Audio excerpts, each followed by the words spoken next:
Evangelho de João, capítulo 12, João 12, verso 20 a 26. João 12, prosseguindo na exposição de João, nós fomos até o verso 19, a última vez que ouvimos pregação em João 12, agora 20 a 26. Diz assim o texto sagrado: Ora, havia alguns gregos entre os que tinham subido a adorar no dia da festa. Estes, pois, dirigiram-se a Filipe, que era de Betsaida da Galileia, e rogaram-lhe, dizendo: Senhor, queríamos ver a Jesus. Filipe foi dizê-lo a André, e então André e Filipe o disseram a Jesus. E Jesus lhes respondeu, dizendo: É chegada a hora em que o Filho do Homem há de ser glorificado. Na verdade vos digo que se o grão de trigo caindo na terra não morrer, fica ele só, mas se morrer, dá muito fruto. Quem ama a sua vida, perdê-la-á. E quem neste mundo odeia a sua vida, guardá-la-á para a vida eterna. Se alguém me serve, siga-me. E onde eu estiver, ali estará também o meu servo. E se alguém me servir, meu Pai o honrará. Amém. Oremos. Senhor, diante de textos como este, Senhor Deus, nós já nos preparamos porque seremos desafiados, talvez até envergonhados, Senhor. Prepara o nosso coração, Senhor Deus, para te ouvir. Que ele seja terra fértil, Senhor. Que possa brotar a tua palavra, Senhor Deus, e crescer e dar frutos, Senhor Deus. Usa-me, Senhor, para que eu possa, à medida que eu for expondo o texto, ser claro, profundo. Que a teologia que seja extraída do texto seja a teologia bíblica, Senhor Deus. E que as aplicações procedam da tua palavra. A fim de que, Senhor Deus, haja salvação para aqueles que precisam ser salvos esta noite. Perdição para que a tua vontade seja feita, se percam. E também, Senhor Deus, encorajamento para os teus filhos que já te conhecem. É o que nós rogamos a ti, em Cristo. Amém. Nós nascemos numa época em que o evangelho que nos foi apresentado é um evangelho de facilidades. É um evangelho de resolução de problemas. É um evangelho onde nós somos sempre os beneficiados. E pouco ou nada temos que dar por esse evangelho. Na verdade, a única coisa que se fala que deve ser dado, né, por conta dessa relação com o evangelho, é só a parte financeira, a contribuição. Isso todo mundo fala. Eu não conheço uma igreja que deixe de falar sobre contribuição. É a única hora onde o peso, há algum tipo de peso para aquele que decide seguir o caminho do Senhor. Mas todo o resto é o que Deus pode te dar se você servir, se você professar a fé. O que Deus está pronto para nos conceder se nós formos frequentes na igreja, assíduos nos cultos e fiéis nas contribuições. O que o Senhor pode nos dar? É isto que muitas vezes é pregado na maioria dos púlpitos na igreja brasileira. Mas assim como em outros textos, e essa passagem, ela está, de alguma maneira, em todos os evangelhos, esse conceito de se entregar, de morrer, né, de perder a vida e dar a vida para ganhar uma outra vida que é eterna, está em todos os textos dos evangelhos, em todos os evangelhos que o Senhor Deus nos deixou. Pelo menos 6 vezes esse conceito é repetido. 6 vezes o conceito é repetido. O que eu preciso entregar por Cristo. O que eu preciso perder por Cristo e o que eu vou ganhar se eu perder. Mas nessa teologia moderna brasileira, o erro começa desde a hora que nós vamos evangelizar as pessoas. Nós aprendemos a evangelizar assim. Veja, diga que o Senhor de que Cristo é seu Senhor e Salvador. Confesse. Veja, e isto é uma verdade. Confessar que Jesus Cristo é nosso Senhor e Salvador é uma ordem bíblica. Mas não é uma fórmula mágica.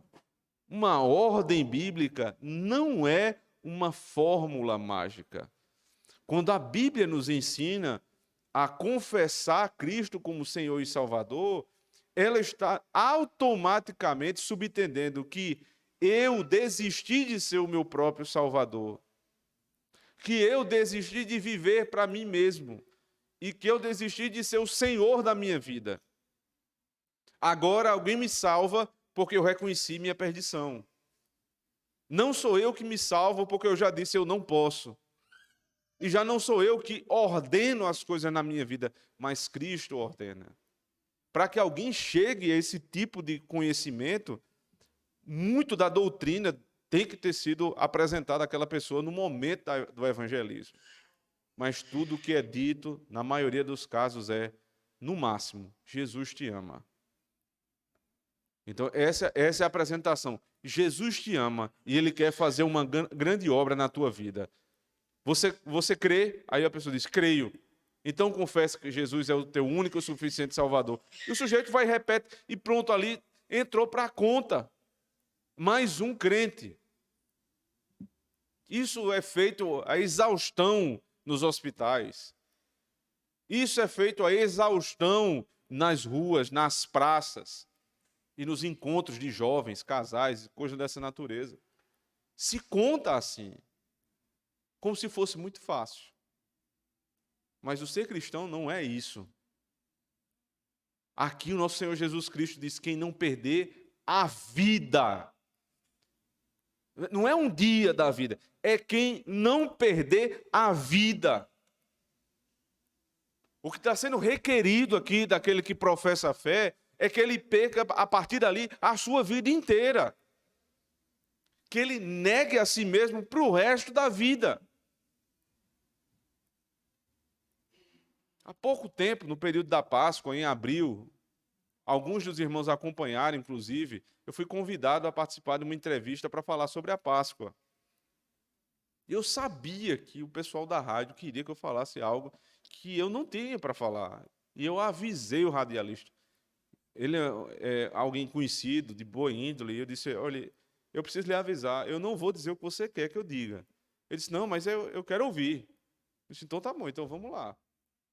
E aí a pressão, quem ouviu a entrevista sabe, uma pressão o tempo inteiro para que fosse dito que naquela semana específica nós deveríamos de ter um tipo de purificação distinta do restante do ano. E a minha insistência foi, nós temos 52 Páscoas desde que Cristo morreu e ressuscitou. Todo domingo nós temos ceia na nossa igreja, é a Páscoa do Senhor. E todo domingo os crentes são requeridos a se santificar durante a semana, para se preparar para a próxima Páscoa. Porque a religião do homem é assim, irmãos. Quando a consciência pesa, eles querem ter um redentor para si, mas não o redentor que foi revelado, é o redentor que eles produziram no coração. Então, uma semana, tudo bem.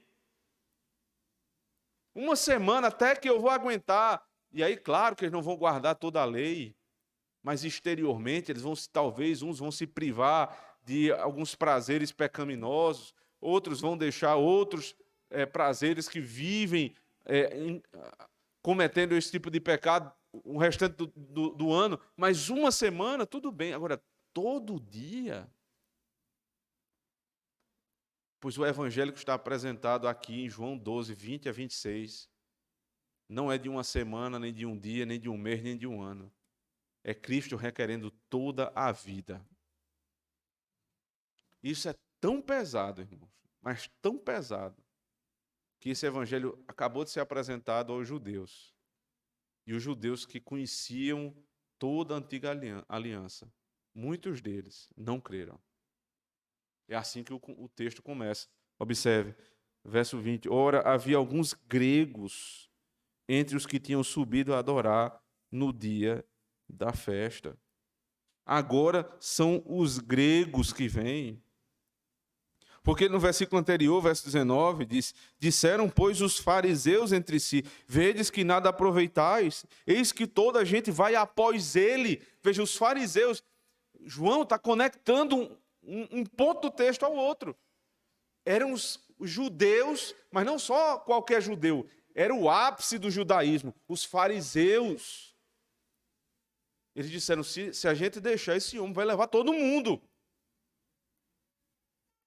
Muitos dos judeus estavam crendo, outros não. E agora o que é que acontece? Os gregos creem. Então, alguns não creram. Por quê? Porque é pesado o evangelho. O fariseu achava pesado ser fariseu? Ele disse, não. Se vocês não tiverem uma justiça superior à dos fariseus, vocês não vão herdar o reino dos céus. Início do Sermão do Monte. É isso que nos é requerido. Uma justiça superior à dos fariseus. E aí boa parte dos judeus disse, não dá para a gente. Esse evangelho aí requer muito de nós. E aí começa a desabrochar aqui em João o que ele nos tinha apresentado como semente lá no capítulo 1. Ele disse, Jesus veio para os seus, mas os seus não o receberam. Mas a todos que receberam, lhes deu o poder de serem feitos, porque não eram, serem feitos filhos de Deus. Então agora o evangelho que foi rejeitado por ser pesado e custoso para os judeus, começa a se expandir para os gregos. É o que vai acontecer com mais força no livro de Atos dos Apóstolos, mas começa a desabrochar em João. Os gentios vão crer. O que foi anunciado aos judeus era pesado, então os gentios vão crer.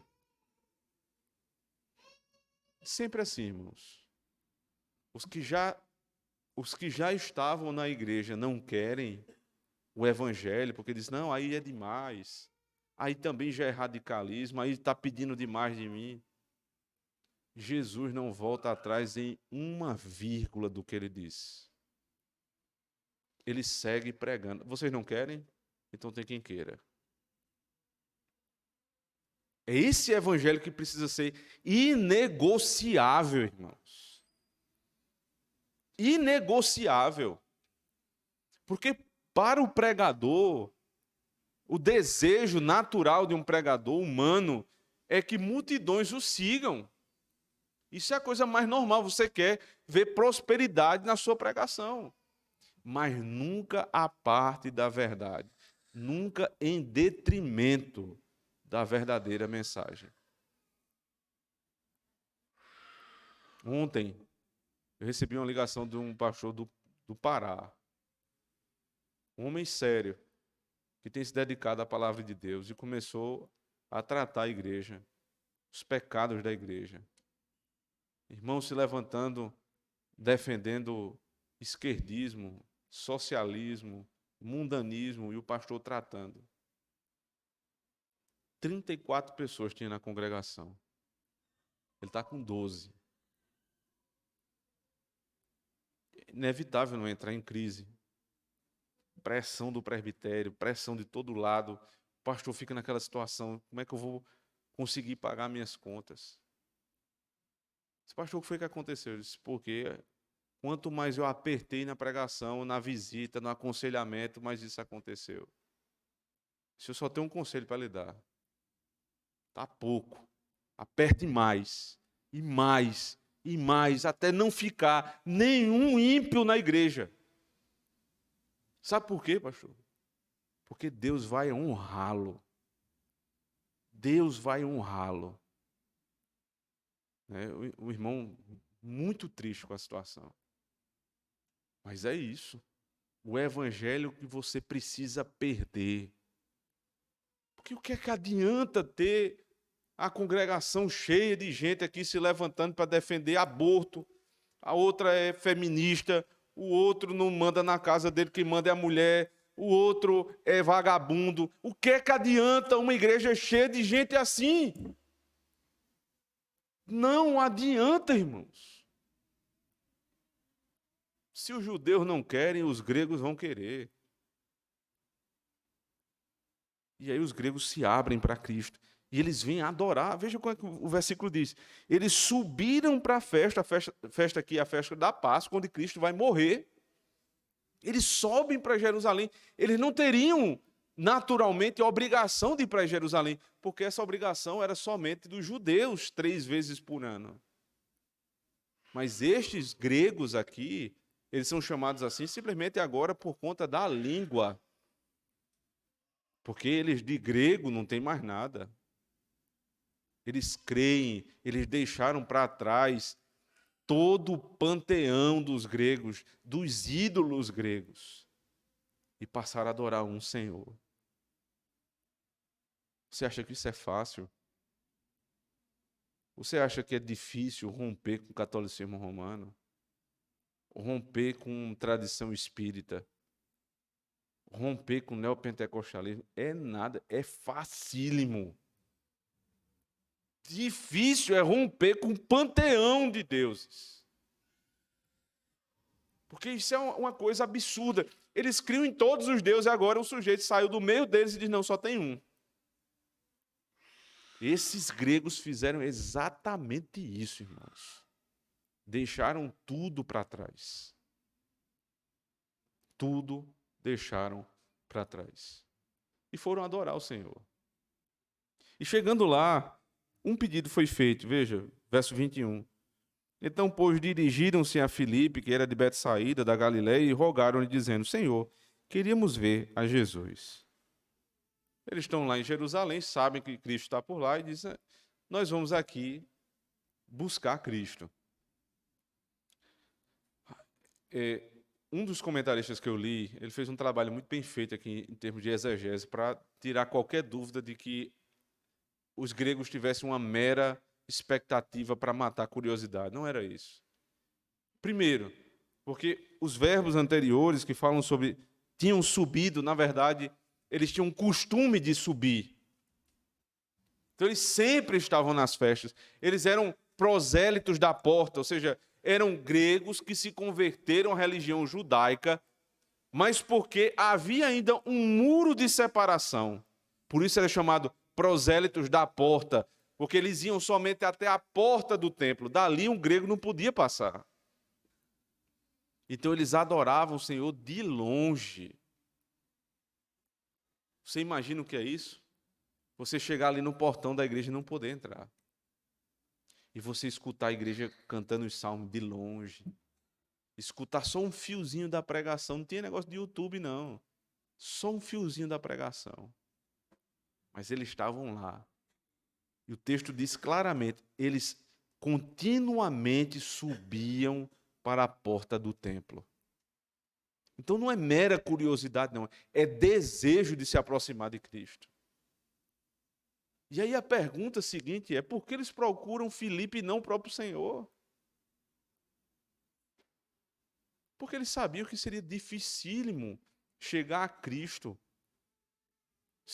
E aqui eu estou falando de maneira humana, né? Não no sentido católico romano, de que para chegar a Cristo tem que ter um intermediário, por favor. No sentido humano, Cristo em Jerusalém, era difícil você se encontrar com ele. Sempre havia uma multidão, então tinha que ser uma hora marcada. E aí, como é que você vai ver Cristo? Ele procura Filipe. E aqui Filipe não é Filipe, aquele diácono que depois é evangelista, mas Filipe, o que é discípulo. E aí, Filipe, nós queríamos ver Cristo. E Filipe chama André.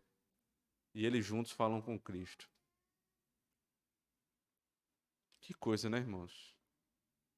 Como nós vamos ver Cristo? Nós vamos buscar Cristo pelos seus ministros.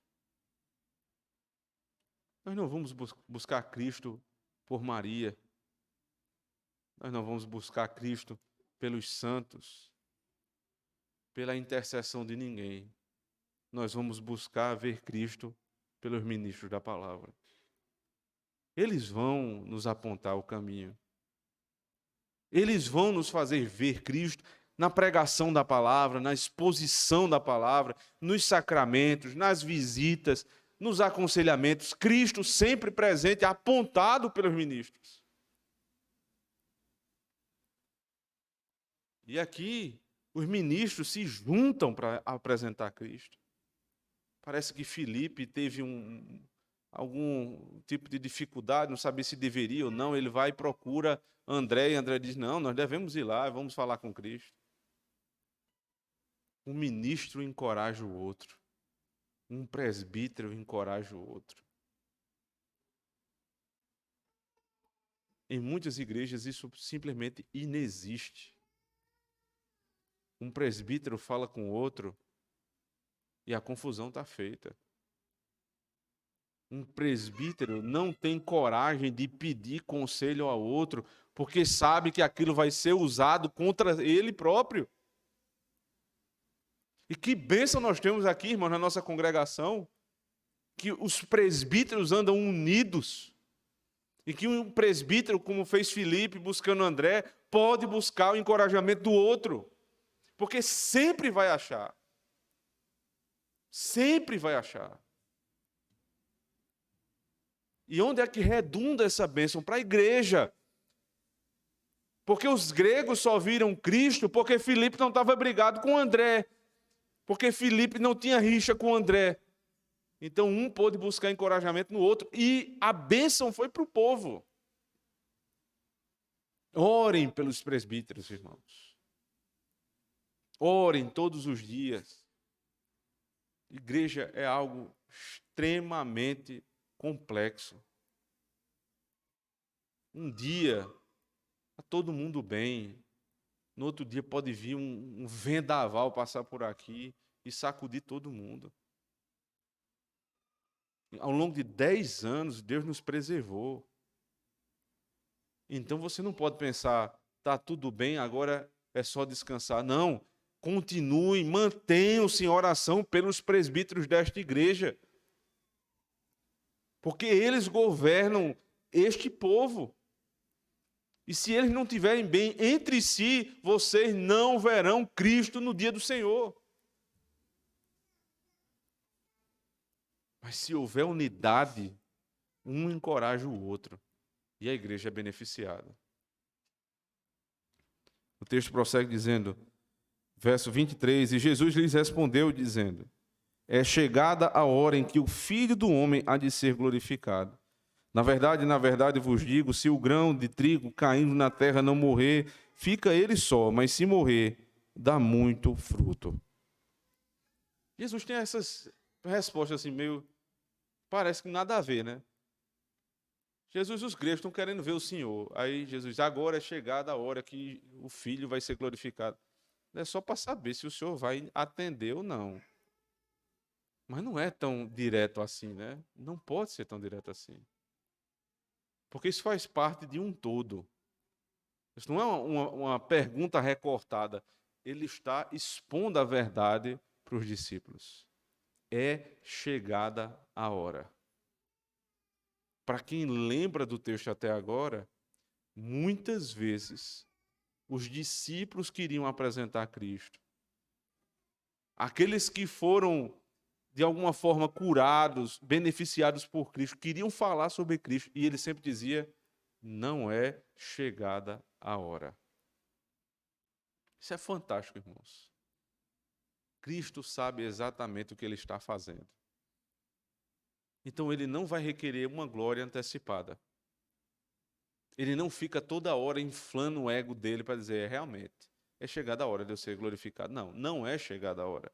Mas quando é chegada a hora, ou seja, quando tudo converge para que o plano eterno de Deus seja consumado, ele diz: agora chegou a hora. Agora sim. Chame os gregos. Porque o muro de separação começa a ser derrubado. É isso que ele está dizendo aqui. Eles não eram prosélitos da porta e ficavam só do lado de fora. Agora Jesus está dizendo, eles querem vir, eles virão. Por quê? Eu fui enviado aos da casa de Israel, mas eles me rejeitaram. Agora eu vou partir para buscar os homens de todo o mundo. Aqui é um proto-Atos dos Apóstolos. É o que vai acontecer com mais clareza em Atos dos Apóstolos, está acontecendo aqui em João 12. Se eles me rejeitaram, agora eu passo a pregar os de fora. Ele havia dito aos discípulos lá em Mateus, capítulo 10, vocês vão, mas vão pregar os da casa de Israel. Quando os da casa de Israel o rejeitam, ele diz, batam a poeira dos pés e agora passem a pregar a todos os que receberem. Na verdade vos digo, se o grão de trigo não cair. Isso aqui é uma imagem que ele começa a lançar, né? Ele fala sobre a glorificação, é chegada a hora de Cristo ser glorificado. Como? Aí você fica imaginando. Versículos atrás, ele entrou em Jerusalém e foi aclamado por Jerusalém. As pessoas batiam palmas e com ramos de palmeira balançavam, dizendo, Hosana ao que vem em nome do Senhor. Então ele vai ser glorificado, ele vai ser um grande rei. Aí ele disse, não, se o grão de trigo não cair, não morrer, o que é isso? Isso faz todo sentido para uma cultura que era toda regulada por colheita, produção, né, plantio. As 3 festas de Israel eram assim. E a primeira festa da Páscoa, que demarcava o início do calendário judaico, né, era o primeiro mês de Israel, aos 14 do mês, né, de Abib, que é mais ou menos ali, abril ou março. Nos 14 do mês era morto ali, você tinha que matar um animal e sacrificar. Era a Páscoa. 7 dias depois você tinha a festa das primícias. O grão tinha acabado de ser, a semente tinha acabado de ser plantada, enterrada. Veja, a semente viva, enterrada, e agora ninguém vê mais. Quando ela parece morta, vem as primícias e começa a brotar. E aquele broto ali, aqueles primeiros fiozinhos que saem, ele diz ali, dali virão muitos. A festa das primícias. Páscoa, primícias. Os gregos foram para ver Cristo perto da Páscoa. Cristo diz, quando eu morrer. Cristo é o grão de trigo. Todas as festas reguladas por colheita tinham um significado. A morte de Cristo fará com que muitos venham à vida. E aqui o conceito que ele vai requerer dos demais, ele mesmo impõe sobre si. É necessário morrer para que haja vida. Não haveria vida para o grego, não haveria vida para o judeu, nem para o brasileiro do século XXI, se Cristo não tivesse morrido. Porque o princípio é, doe-se para que haja vida. Sacrifique-se para que você possa viver. Foi isso que Cristo disse. Se o grão de trigo caindo na terra não morrer, fica ele só. Mas se morrer, há muito fruto. Ele diz, está se consumando aqui todo o plano divino. Alguns judeus creram, outros rejeitaram. Então vieram os gregos e querem me ver. É hora do grão de trigo morrer. Esta é a glória de Cristo. A glória de Cristo é justamente esta, irmãos. Que todos venham a Ele por conta da sua morte. Veja, eu vou me antecipar um pouquinho para a sessão posterior, porque é necessário. Observe aqui, verso 32. E eu, quando for levantado da terra, todos atrairei a mim. O que é ser levantado da terra? É quando ele for levantado no madeiro. Só que o conceito de levantado não é só o dia da crucificação, mas é crucificação, morte e quando ele foi enterrado. Isso é ser levantado no madeiro. Quando isto acontecer, quando a obra inteira se cumprir e ele ressuscitar, ou seja, o grão de trigo que morreu ressuscitar, todos virão a mim. É por isso que Atos dos Apóstolos tem tanto poder na igreja para evangelizar. Porque o grão de trigo morreu e depois ele ressuscitou. Agora vocês vão, em nome dele, para pregar a palavra a gregos e judeus. Isso é o que ele fez. Agora veja o que nos é requerido. Verso 25. Quem ama a sua vida, perdê-la-á. E quem neste mundo odeia a sua vida, guardá-la-á para a vida eterna. Quem ama a sua vida vai perder. Quem perder está guardando. Observe primeiro aqui que há um jogo de palavras, né? E aqui no paralelismo, odiar, né, é o mesmo que perder. E o contrário seria amar é ganhar. O que é odiar a sua própria vida? É a vida deste mundo. O que nos é requerido, irmãos, é que nós odiemos as coisas do mundo. E quem odeia as coisas do mundo, ama as coisas de Deus. Quem ama as coisas de Deus, ganha a vida. Agora vamos ilustrar isso à luz da história bíblica. Existe um homem lá em Gênesis, no livro de Gênesis. 2 homens, para ser mais preciso. Jacó e Esaú. Eram 2 irmãos. E um dia, Esaú, que tinha o direito da primogenitura, ele saiu para o campo para trabalhar. Quando ele volta, Jacó tinha um prato de lentilhas. Uma comida vermelha. E Esaú chega cheio de fome. E ele diz, dá-me um pouco desse prato. Aí Jacó disse, eu dou, mas não é assim não. Você vai me dar o direito de primogenitura e eu lhe dou um prato de lentilhas. Para julgar isso, só reconhecendo o que é o direito de primogenitura naquela época. O primogênito, em primeiro lugar, na ausência do pai, ele assumia a casa. De cara, ele tinha essa responsabilidade, essa autoridade. Se o pai morrer, ele assume a casa. Além disso, toda a herança é dada ao primogênito dobrada. E a honra da casa sempre é dada mais ao primogênito. Então, são bênçãos, irmãos, espirituais, dadas por Deus, concedidas pelo Senhor para a vida inteira. Você vai ter responsabilidade sobre a sua casa, consequentemente, você vai poder cuidar dos seus irmãos, da sua mãe, você vai negociar, você vai conduzir o teu povo a Cristo. Essa era a bênção da primogenitura. E isso estava sendo negociado por um prato de comida. E aí é onde Esaú mostra todo o seu mundanismo. Porque mundanismo é isso. É você não saber dar valor ao que tem valor. E você dá muito valor ao que não tem valor nenhum. Veja, um prato de comida tem valor. Eu sei que tem. E para uma pessoa com fome, tem mais valor ainda. Só que há um princípio na palavra de Deus que diz assim, palavras do próprio Senhor Jesus Cristo. Nem só de pão viverá o homem, mas de toda palavra que procede da boca de Deus.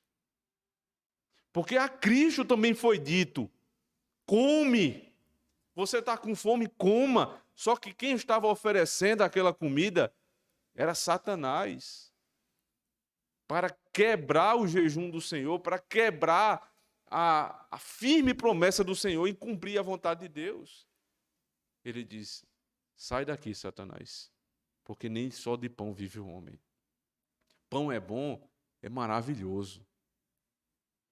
Mas se um prato de comida for oferecido para você negar Cristo, você morre de fome e não come. Você lembra do evangelho que eu falei? Não é o que ele vai me dar em primeiro lugar. É o que eu tenho a perder com ele. Esaú disse, tudo bem. De que me vale o direito da primogenitura quando eu estou com fome? Então, aí, veja o que é que aconteceu com esse homem. Todas as afeições dele, as vontades dele, estavam desordenadas. E ele passa, a partir dali, a pensar mais com o estômago do que com a cabeça. O que é que vale? Direito de primogenitura, eu estou com fome. De que me vale fidelidade à minha esposa se eu estou diante de uma mulher que é muito mais bonita do que ela? De que me vale ser fiel a Deus se eu tenho a possibilidade de ganhar muito dinheiro com esse negócio? De que me vale o dia do Senhor se hoje eu posso fazer coisas muito mais agradáveis do que estar lá sentado 2 horas escutando um pastor? E aí você vai sempre nessa, de que me vale isso por conta daquilo, de que me vale aquilo outro, e você vai cedendo todo dia mais e mais, e isso não tem fim, meu amigo. Porque o ídolo, ele quer um sacrifício maior todos os dias. Sabe o que foi o que aconteceu com Esaú? Ele realmente vendeu o direito de primogenitura por um prato de lentilhas. O autor da carta aos Hebreus fala que ele, voltando ao seu pai em lágrimas, se arrependeu. Mas não tinha mais o que fazer. É assim a vida do mundano. Eu vou comer esse prato de lentilha para me manter vivo. Ele perde a vida. Ele ama tanto a vida que ele perde. Um outro caso bíblico é no Novo Testamento, muito conhecido, o jovem rico. O Senhor disse, ele perguntou ao Senhor, o que é que eu faço para entrar no reino dos céus? Jesus disse, os mandamentos são esses aqui. Ele disse, não, mas isso aí eu já cumpro. Aí o Senhor disse, então tudo bem. Vá, vende tudo o que tens, volta e me segue. Aí o texto diz, mas o jovem rico saiu triste. Por que ele saiu triste? Porque o evangelho custava muito. Porque para ele valia muito mais o dinheiro do que o evangelho. Meus irmãos, talvez você diga assim, eu sou um crente fiel, eu nunca abandonarei o nosso Senhor Jesus Cristo, eu nunca deixarei minha igreja. Você talvez não saiba o que você está dizendo. Até você ser provado. Até o dia que você é provado. Aí está lá, uma montanha de dinheiro e as coisas de Deus. Aí você, mas pastor, é porque também assim é demais, né? O senhor vai entender? Eu? Vai te entender com Deus. Também o senhor tem que entender, né? Porque não tinha ninguém para eu casar. Aí apareceu essa aqui, pelo menos. É o evangelho que não custa nada. Quem faz isso está dizendo, o evangelho não vale nada para mim. E aí você vai encontrar muitos lugares que vão dizer, não, isso também é demais, isso é exagero. Muitos lugares que vão pregar o evangelho meia boca. Que é tudo que ele tem para te dar e nada que você tem que dar a ele, a não ser o dízimo. Aí o dízimo é intolerável você não entregar. Só tem uma lei que ela, em praticamente todas as igrejas, os pastores são intransigentes. É a contribuição financeira. Aí você, essa daí, meu filho, não tem conversa. Agora, culto, dia do Senhor, vida de santidade, casamento somente no Senhor, trabalho submisso à palavra de Deus. Não, isso aí tudo é negociável. tudo é negociável. Porque é o evangelho que você não perde. Você só tem a ganhar. Mas o evangelho de Cristo é: quem ama a sua vida, perdê-la. E quem neste mundo odeia a sua vida, guardá-la para a vida eterna. Agora eu quero aqui encorajar os irmãos que já perderam alguma coisa por Cristo. E eu sei que aqui tem muitos que já deixaram planos profissionais, planos de vida. Pessoas que amavam de verdade, mas perceberam que estava errada. Deixaram o coração mundano para trás. Meu irmão, se você já fez isso, e eu conheço alguns aqui que tiveram essa coragem, eu quero lhe dizer, Cristo está lhe dizendo, você está ganhando a sua vida. Quando alguém diz a um jovem assim: rapaz, para que tu inventaste de ser crente? Logo agora, na juventude, tu está perdendo muita coisa. A pergunta é: perdendo o quê? Perdendo o quê? Esse final de semana, multidão, em todo lugar que você vai, uma coisa impressionante. Você não consegue almoçar num canto, é uma confusão em todos os lugares da cidade. Muita comida, muita bebida, mas muita prostituição, muita droga, muitos casamentos arruinados, ou não? É isso que você quer? Você se sente tentado a essas coisas? Meu irmão, o fato de você se sentir tentado a estar em lugares assim, já tem um problema seríssimo. Nós deveríamos estar satisfeitos por Deus ter nos trazido desses cantos, desses lugares miseráveis, irmãos, para estarmos com a nossa família, para nos alegrarmos com a nossa família. E isso não é em detrimento da alegria, mas é para a verdadeira alegria. Porque Cristo não nos tirou do mundo para sermos tristes, mas sim para festejar. Nós é que temos toda a obrigação do mundo de festejar, porque nós vamos morar no céu. A nossa vida está guardada para a eternidade. A pergunta é: por que os crentes não festejam? Tem medo de quê? Nós festejamos com nossa família, com a nossa casa, dentro dos limites da palavra de Deus, com sabedoria. E eles estão se destruindo aí. E você está preservando a tua vida. Por fim, ele diz o seguinte, verso 26. Se alguém me serve, siga-me. E onde eu estiver, ali estará também o meu servo. E se alguém me servir, meu Pai o honrará. Esse é o encorajamento de Cristo. Se alguém me serve, me siga. Ou seja, ande nos meus passos. Não tem essa aqui. Eu vou servir a Cristo. Eu amo a Jesus, mas tenho um coração no mundo. Não serve. Quem serve, segue. Né? E é um tipo de nomenclatura muito comum hoje, né? A quem você segue. Quem você segue. Diz muito sobre nós. Nós seguimos a Cristo. E Cristo diz assim: se você me seguir e me servir, o Pai te honrará. Isso aqui, irmãos, não é motivo para que você barganhar com Deus. É uma certeza que isso vai acontecer. Se você servir a Deus, Ele vai te honrar. Só tem uma coisa que nos anima a perder esta vida. É porque Deus vai nos honrar.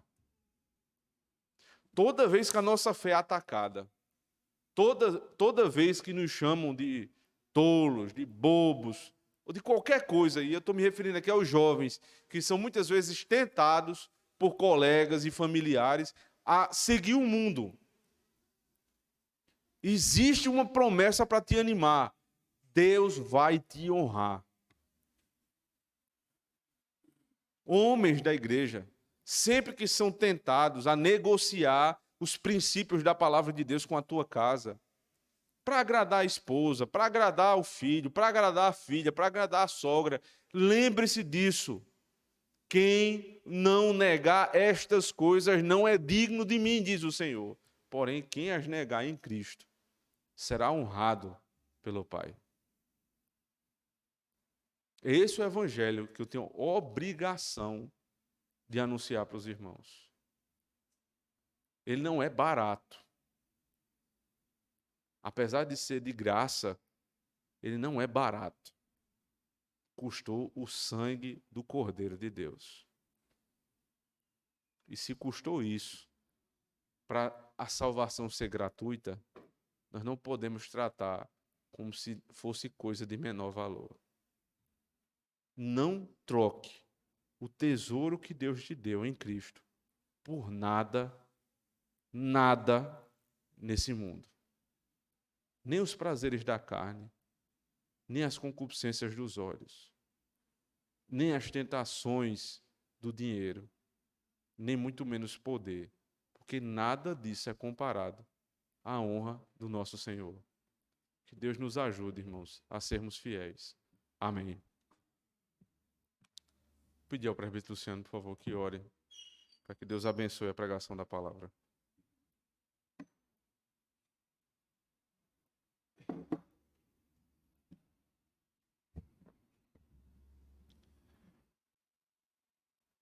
Poderoso Deus, eterno e bondoso Pai, nós te damos graças, Senhor, porque o Senhor não nos deixa à mercê de nós mesmos. Antes o Senhor nos dá a Tua palavra e nos dá abundantemente. Obrigado porque nela, ó Deus, nós temos, ó Deus, tudo o que nós precisamos saber a respeito de como nós devemos viver esta vida, do que devemos crer, do que devemos esperar na vida eterna. Nós te pedimos, Senhor, que o conhecimento destas coisas, pela pregação da Tua palavra, nos faça, ó Deus, cada dia mais desejosos pelas coisas do alto e mais desapegados das coisas desta vida, Senhor. O Senhor tem nos dado aqui muitas bênçãos, tem nos dado a alegria de ver o Teu reino prosperar no nosso meio, nos tem dado filhos, tem nos dado sustento, mas no dia de hoje, no Teu descanso, no Teu santo dia, o Senhor nos faz lembrar que temos uma vida muito maior para além desta.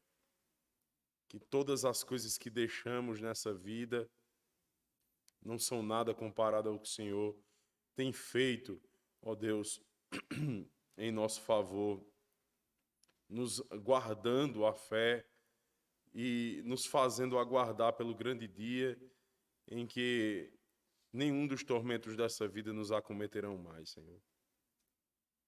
Nos ajude, Senhor, a lembrarmos sempre disto, para que não tenhamos nada nessa vida por mais preciosa do que o Teu Evangelho, Evangelho do nosso Senhor Jesus Cristo, que nos ensina a perder as nossas vidas para alcançar uma vida muito maior, a verdadeira vida que há em Ti, Pai. Tem misericórdia de nós, guarda-nos de nós mesmos, do mundo e do diabo, Senhor, para que nós possamos, caminhando a passos firmes, ó Deus, nos encontrarmos contigo para viver juntamente com o nosso Senhor durante toda a eternidade.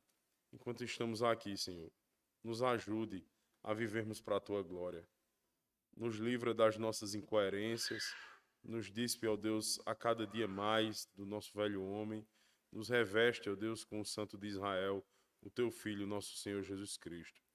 Para a glória e o louvor do nome da Santíssima Trindade, nós te oramos. Amém. Amém.